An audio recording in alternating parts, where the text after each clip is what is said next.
El nou nan de la ciutat, en Biada, ha sortit aquesta tarda durant la crida al balcó de l'Ajuntament a saludar a tots els mataronins. És la primera aparició en públic que fa aquest nou nan, que recorda el primer impulsor del ferrocarril de la península. Ens ho explica la nostra companya Núria Travessa. Aquest és en Biada, una de les grans sorpreses de les Santes d'aquest any. És un regal que les revistes Capgròs i Mataró Report han fet a la ciutat i avui ha ballat per primera vegada. La crida a la festa major ha servit per presentar en societat en Biada, el nan que reprodueix la figura de l'impulsor del primer ferrocarril de la península i que commemora així el 150è aniversari d'aquest tren. A partir d'avui, doncs, la família de nans de la ciutat té un nou membre. El mateix Capgròs, elegantment vestit d'època amb un disseny de la modista Dolors Pruna, ha sortit al balcó de l'Ajuntament. En Biada ha lliurat a l'alcalde el document que acredita la cessió de la figura per part de la revista Capgròs a la ciutat.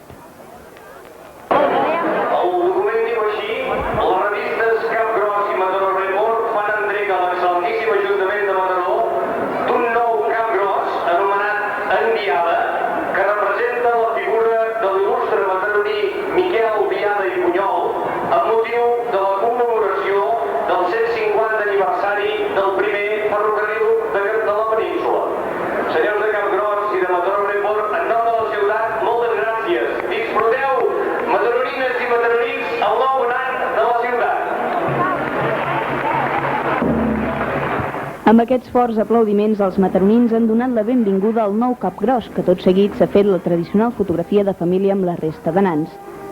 Els portadors dels capgrossos han mostrat la seva satisfacció per la incorporació d'en Biada.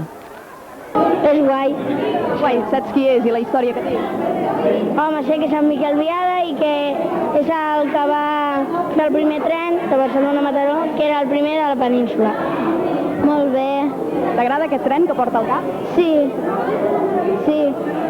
I tu quants anys fas que portes capgrossos? 2. I com és que t'hi vas apuntar? Perquè m'agradava i la meva mare m'hi va apuntar.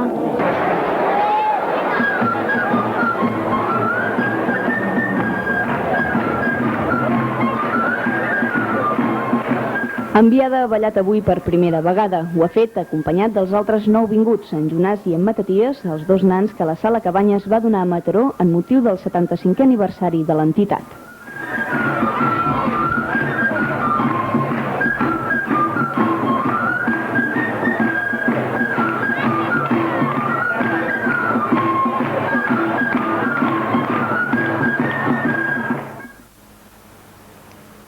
I acabem de veure la presentació oficial del nou nan de la ciutat a tots els mataronins. Però quin ha estat el procés d'elaboració d'aquest nan?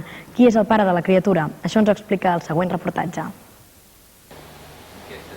El director del setmanari gratuït Capgròs, Mateu Ros, va decidir fa uns mesos regalar a la ciutat un nou Capgròs amb motiu del 150è aniversari del primer ferrocarril de la península. Com que del que es tractava era de destacar la patent mataronina d'aquella idea, Ros va creure oportú immortalitzar Miquel Biada amb un nan. L'argentí resident a Mataró, Sergio Laniado, en col·laboració amb Norma Ponce, són els pares d'aquesta nova criatura que s'incorpora a la família dels nans mataronins. Entonces se tomó la idea del Biada, ¿no?, que era el propulsor del tren, también siguiendo todo lo que son los cánones de los capgrossos de Mataró, de los nans, o sea, teniendo que conservar lo que es el tamaño, la figura, para que se insertase en todo lo que es también del prototipo de la cara y los gestos, o sea, teniendo en cuenta al señor Biada i també a los nans existentes en Mataró. El procés per elaborar el Capgròs ha estat llarg. Abans de començar a fabricar-lo va ser necessari recopilar informació, però aquesta tasca no va ser fàcil. O sea, se hizo una maqueta teniendo en cuenta la fotografía, porque hay muy poca información, digamos, de lo que información fotográfica o de escultura entonces hizo una primera maqueta de lo que podría llegar a ser, digamos, finalmente el Capgròs. Eso, digamos, le fue mostrado al señor Mateu y también, digamos, fue mostrado a lo que es la Colla Gegantera de Mataró y a lo que es los encargados del Patronato de Cultura, como para que entre todos, digamos, surgiera una idea final y se aprobase la idea del Capgròs. Per fer enviada, Sergio Laniado va esculpir en primer lloc un bust de fang en miniatura i després una maqueta també de fang però a tamany natural. Partint d'aquest bust, va realitzar un motllo amb guix. Aquest motllo es va haver de polir per eliminar-ne totes les imperfeccions i assegurar-se que Biada tindria un rostre fi. El motllo es va omplir amb resina i fibra de vidre, el material del que està fet el nan, i després es va desmotllar. Es va rascar amb paper de vidre i finalment es va pintar seguint les tonalitats que caracteritzen els nans de Mataró. Per facilitar la identificació del nou nan, es va decidir col·locar un tren dalt del cap del personatge.